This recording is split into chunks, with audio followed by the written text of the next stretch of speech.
ఓం మహాగణాధిపతయే నమః. ఓం గురుభ్యో నమః. ఓం శ్రీమాత్రే నమః. పరమేశ్వర స్వరూపమైనటువంటి జ్యోతిష, వాస్తు మరియు ఇతర అనేకమైనటువంటి శాస్త్రములను మనకు అందించినటువంటి మహర్షులకి నమస్కారం. హయగ్రీవ హయగ్రీవ హయగ్రీవేతియో వదేత్ తస్య నిస్సరతే వాణి జనుకన్యా ప్రవాహవత్. అరుణాం కరుణాతరంగితాక్షీం ధృతపాశాంకుశపుష్పబాణచాపాం అనిమాదిభిరావృతాం మయూకైః అహమిత్యేవ విభావయే భవానీం. శ్రీమాత్రే నమః. ప్రేక్షకులకి ఆ లలితాంబిక అమ్మవారి యొక్క అనుగ్రహం పరిపూర్ణంగా కలగాలని మనస్ఫూర్తిగా కోరుకుంటూ మనం ఈరోజు చెప్పుకునేటువంటి టాపిక్ ఏమిటి అంటే, లలితా సహస్రనామాల్లో మనకి ఒక్కొక్క నామం యొక్క అర్థము మరియు ఆ నామము చేయడం ద్వారా ఎటువంటి ఫలితాలు వస్తాయి, వాస్తుపరంగా ఉండేటువంటి దోషాలు కూడా ఏ రకంగా తొలగుతాయి ఒక్కొక్క నామం చేయడం ద్వారా అనేటువంటి తెలుసుకుందాం. ఇవాళ నామంలో 310వ నామం రమణి. రమణి అంటే ఆనందింపజేసేది అని అర్థం అనమాట. అంటే మీకు ఎవరైనా బాగా బాధలో ఉన్నారనుకోండి, ఓం రమణీయాయే నమః అని చెప్పి చేసుకోవచ్చు. అలాగే ఇంట్లో ఆనందం లేదు అంటే దీనికి 2 కారణాలు ఉంటాయి వాస్తుపరంగా కూడా. ఒకటి తూర్పు ఈశాన్యము. తూర్పు ఈశాన్య భాగం కూడా పాడైనా కూడా పెద్దగా మనిషి అక్కడ ఎంజాయబుల్గా ఉండలేకపోతుంటాడు. వాయువ్యం పాడైంది అనుకోండి, ఉదాహరణకి వాయువ్యం పాడైతే కూడా మనసు బాగోక వాళ్ళు ఆనందంగా ఉండలేకపోతుంటారు. అందుకని ఏంటంటే తూర్పు ఈశాన్యము మరియు వాయువ్యము ఈ 2 కూడా ఏంటంటే పాడయ్యాయి అనుకోండి, వాళ్ళకి ఆనందం ఉండదు. ఎందుకంటే మనస్థానాలు కదా, ఇదేమో వాయువ్యమో మనస్థానము. మనసు బాగోకపోతే ఆ మనిషి సహజంగానే ఆనందంగా ఉండడు. ఆ రకంగా అదేవిధంగా రస్య. ఈ రస్య అనేటువంటి నామం ఏంటంటే రసస్వరూపిణి అని అర్థం అనమాట. ఎలాంటి రసము అంటే రకరకాల ఉంటాయి కదండి. రసం అంటే వండుకొని తినే రసాలు కాదు. కారుణ్య రసము, ఆనందరసము, ఇట్లా రకరకాల అంటే భావాన్ని వ్యక్తపరిచేటువంటిది. ఇలాగ మనము ఒక విషయం ఏంటంటే, మనలో ఉండేటువంటి ఏదైనా ఒక స్పందన కానీ ఒక ఫీలింగ్ కానీ వస్తుంది అంటే అది కూడా అమ్మవారి స్వరూపమే అని అర్థం చేసుకోవాలి. వాళ్ళు ఎమోషన్గా ఫీల్ అవుతుంటారు. దాని అర్థం ఏంటంటే అమ్మవారి యొక్క స్వరూపం. కొంతమందికి ఇందాక మనం చెప్పుకున్నాం, ఈ రమణి అనేటువంటి నామానికి ఉండేటువంటి అర్థంతో పాటు ఏ యొక్క దిశ పాడైతే అని, అందులో మనకి ఎలా అయితే వాయువ్యమో మనిషి ఎమోషన్స్ ఏవైతే ఉంటాయో అవి కూడా పాడవుతున్నాయి అంటే ఎక్కువ ఎమోషన్ అయిపోతున్నారనే కూడా వాయువ్యం పాడవుతుంది. అంటే ఏంటి, వాయువ్యం పెరిగినా తరిగినా కూడా ఈ దోషాలు ఏర్పడుతూ ఉంటాయి. అదేవిధంగా రణత్కింకిలి మేకల. రణత్కింకిలి మేకల అంటే అర్థం ఏమిటంటే మ్రోగుతున్నటువంటి మువ్వలు కడిగినటువంటి వడ్డానము కలిగినటువంటిది అమ్మవారు. అంటే ఏమిటి, ఆ వడ్డానానికి ఉన్నటువంటి ఆ యొక్క మువ్వలు ఏవైతే మోగుతూ ఉంటాయట ఆ వడ్డానం.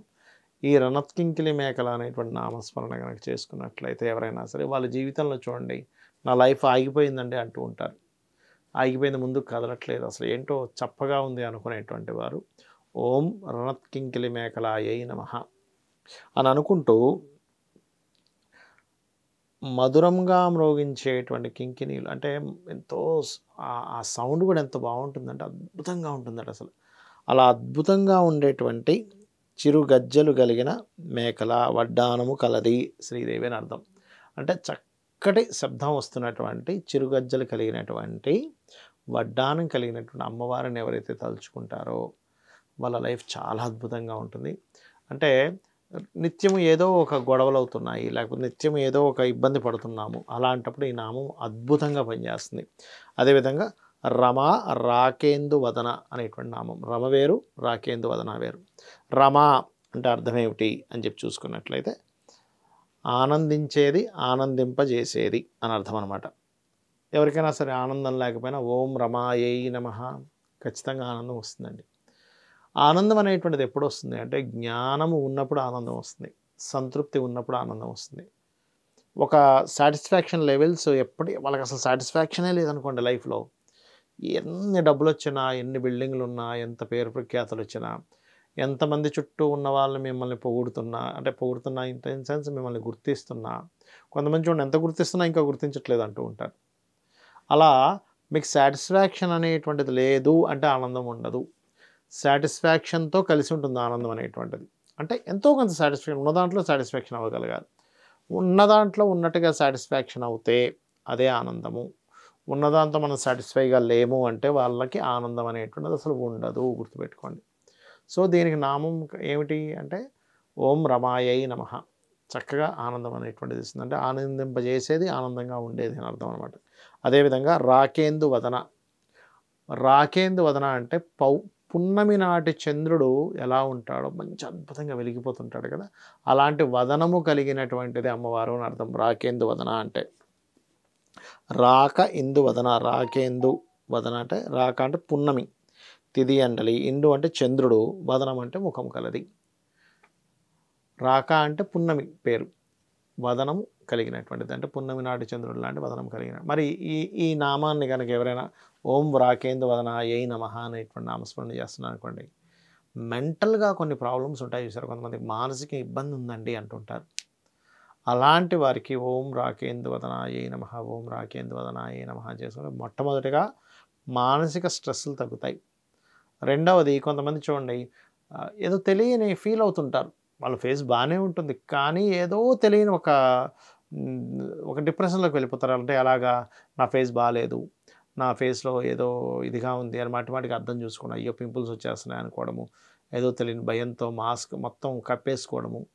ఎవరైనా చూస్తే ఏమనుకుంటారో అని తెలియని ఫీలింగ్‌లోకి వెళ్ళిపోతారు. నిజం చెప్పాలంటే ప్రతి ఒక్కరికి ఒక రకమైన అందం ఉంటుంది. భగవంతుడు క్రియేట్ చేశాడు కదా! భగవంతుడి సృష్టిలో అందం లేకుండా ఎలా ఉంటుంది? ఒక్కొక్కరు ఒక అందంగా ఉంటారు. నల్లగా ఉన్న అందంగా ఉంటారు. తెల్లగా ఉన్న అందంగా ఉంటారు. కొంతమంది బాగా తెల్లగా ఉన్న పాలిపోయినట్టుగా ఉంటారు. మనం అనుకుంటాం వాళ్ళు అందంగా లేరని. అలా ఏం కాదు. మనం ఆనందంగా ఉంటే అందంగా కనిపిస్తాం ఆటోమేటిక్‌గా. ఇక్కడేంటంటే ప్రతి ఒక్కరిని ఒక్కో రకమైనటువంటి అందాన్ని ఇచ్చాడు భగవంతుడు. బ్లాక్ కలర్‌లో కూడా అందం ఉంటుంది. అబ్బా! ఎంత బ్లాక్‌గా ఉన్నది షర్ట్, ఎంత మంచి బ్లాక్ కలర్ డ్రెస్ అంటాం. నల్లగా ఉంటే అందంగా లేనట్టా? కాదు కదా! బ్లాక్‌లో కూడా అందం ఉంటుంది. వైట్‌లో కూడా అందం ఉంటుంది. ప్రతి కలర్‌లో అందం ఉంటుంది. ప్రతి ఫేస్‌కి ఒక రకమైన ఒక కోణంలో అందం ఉంటుంది. కాబట్టి ఇక్కడేంటంటే ఎవరికైనా సరే వాళ్ళేదో తెలియని ఒక డిప్రెషను దీంట్లో ఉన్నప్పుడు ఓం రాకేందు వదనాయై నమః అనే నామస్మరణ చేసుకుంటే ఖచ్చితంగా ఆ యొక్క డిప్రెషన్ మూడ్‌లోంచి బయటికి రావడం జరుగుతుంది. శ్రీమాత్రే నమః.